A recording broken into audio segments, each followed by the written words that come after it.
रविवार को महेश दृष्टिहीन कल्याण संघ इंदौर द्वारा विशेष दृष्टिबाधित 7 बालिकाओं का सामूहिक विवाह संपन्न करवाया गया। इस सामूहिक विवाह की विशेष बात यह रही कि इसमें शामिल सभी 7 लड़कियां सरकारी नौकरी में कार्यरत हैं।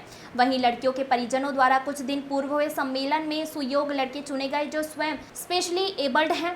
इस शुभ अवसर पर महेश दृष्टिहीन संस्था के पदाधिकारी, rotary club, Lions club, Jain समाज के साथ विभिन्न संस्थाओं के पदाधिकारी, समाज सेवी और आम नागरिकों ने उपस्थित होकर नवविवाहित दंपतियों को आशीर्वाद और उपहार प्रदान किए। इंदौर के महेश दृष्टिहीन कल्याण संघ में रविवार को शहनाई गूंजी। जहां रोज पढ़ाई का माहौल रहता है, वहां उत्सव की बेला थी। जिन 7 दृष्टिहीन बेटियों को पाल पोस कर बड़ा किया था, रविवार को उनकी मंगल विदाई हुई। अलग अलग ग्रामीण क्षेत्रों से ये बेटियां इंदौर के महेश दृष्टिहीन कल्याण संघ में अपना भविष्य बनाने आई थी। अच्छी पढ़ाई के साथ संस्था ने इन 7 बेटियों के लिए योग्य वर भी तलाशे। रविवार दोपहर उनका विवाह संपन्न हुआ। संस्था के अधिकारी डॉली महेश्वरी ने बताया कि बेटियां अपने पैरों पर खड़ी हैं और संस्था ने जीवन साथी खोजने में उनकी मदद की, उससे वो खुश हैं। उनका संघ से भावनात्मक लगाव भी है और इसे संस्था से विदा लेते समय वो भावुक भी हो गई। इस विवाह समारोह में Rotary Club of Indore Meghdoot से वरिष्ठ समाज सेवी Ghanshyam Singh, Rotary Club of Annapurna से Kamal Gupta, Alka Gupta Dubey ji, Rotary Club of Indore Town Up की joint secretary Deepti Dubey, Lions Club of Indore Sunshine से शिखा साहू, टीवी कलाकार सारिका दीक्षित और अन्य गणमान्य नागरिक उपस्थित रही। सभी ने नवविवाहित युगल को आशीर्वाद के साथ उपहार देते हुए अच्छे जीवन की मंगल कामनाएं की।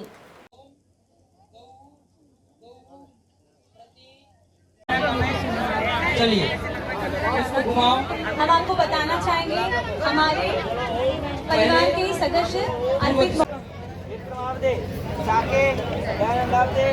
नवनवती दुई तमे दक्षिणायने बोलते रहो। ओम भूर्भुवः स्वः मधुमाता क्षेत्र मधु दृष्टिहीन कल्याण संघ की तरफ से ये जो बालिकाएं हैं, ये सब शासकीय सेवा में सेवारत हैं। कोई बैंक में पीओ है, कोई एमपी गवर्नमेंट के किसी डिपार्टमेंट में है। इन बालिकाओं का निःशुल्क यहाँ विवाह महेश दृष्टिहीन कल्याण संघ और तमाम जो सामाजिक संस्थाएं हैं जैसे रोटरी है या दूसरी भी संस्थाएं हैं, उन सबके सहयोग से, जैन समाज है, कई ऐसे समाज हैं जो इस संस्था को मदद करते हैं और रेगुलर बेसिस पे उनको मदद करते हैं। और हर साल ये निःशुल्क जोड़ों का विवाह करवाया जाता है।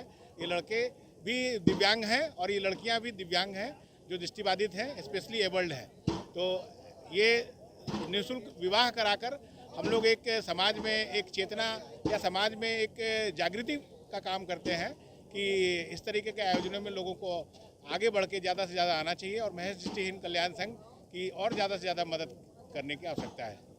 मेरा नाम घनश्याम सिंह, मैं rotary district 3040 public image chair हूँ। दृष्टिहीन कल्याण संघ की 7 बेटियों के विवाह यहाँ हो रहे हैं। 7 दृष्टिबाधित बेटियाँ हैं और उनके लिए 7 वर चुने गए हैं, जिनमें से 4 वर जो है मध्य प्रदेश दृष्टिहीन कल्याण संघ के हैं, एक नेशनल ब्लाइंड एसोसिएशन का है, एक ग्रामीण क्षेत्र खंडवा से भी आया है। इनमें जितनी लड़कियां हमारी सब जॉब में है, कोई बैंक में है, कोई शिक्षिका है, कोई जितने भी लड़के हमारे वर हैं वो भी कोई रेलवे में है, कोई बैंक में है और एक संगीत टीचर है, एक काश्तकार है। ऐसे हमने उनके लिए वर चुने हैं और यहाँ परिचय सम्मेलन करके उनका वर चुनते हैं। फिर उनके हमारी जितनी भी बेटियाँ शादी के लायक हो जाती है तो हम उनका सामूहिक विवाह करते हैं। विवाह करके उनको उनके घर यहाँ से विदा करते हैं। ये सब बेटियां जिनके विवाह हो रहे हैं उनका एजुकेशन पूरा हो चुका है और उसके बाद अब वो जॉब में है और लड़के लड़की दोनों जॉब करते हैं। इसलिए हमारा ऐसा मानना है कि जितना एक घोड़े की बग्गी तेज़ दौड़ती है, उससे 2 घोड़े की बग्गी ज़्यादा तेज़ दौड़ती है। 2 आदमी कमाएंगे तो उनका जीवन बहुत शालीनता से गुजरेगा। हमारे स्कूल की पहली बेटी मीना जो शिक्षिका है, उसके जो मिस्टर थे वो आधार सिंह जी, वो शिक्षक हैं और दोनों का मेघदूत उपवन के सामने बंगला है और आज उनके बच्चे फॉरेन में हैं। तो आज इस तरीके से हम इसकी व्यवस्था करते हैं। बच्चे जब आती है उनको पढ़ाना लिखाना 8वीं तक यहीं पढ़ाते हैं, फिर कॉलेज भेजते हैं और फिर उनका विवाह करते हैं। और इसमें हमारी सारी संस्थाएं जो दानदाता संस्था है वो इनको सहयोग करती है। जैसे साईं अहिल्या समिति है, वो भोजन की व्यवस्था कर रही है, किसी ने टेंट की व्यवस्था की है। भोला सिंह जी हमारी साई समिति से जो है ये भोजन की व्यवस्था करते हैं। दहेज का सामान इकट्ठा, इतना दहेज का सामान आ जाता है कि इनको दहेज कहना तो गलत बात है, भेंट भेंट जो आती है उनसे गृहस्थी का कुछ उनको नहीं खरीदना पड़ता है। इतनी सारी व्यवस्था हम लोग करते हैं। आज बड़ा खुशी का दिन है। मैं कमल गुप्ता, उपाध्यक्ष मध्य प्रदेश दृष्टिहीन कल्याण संघ।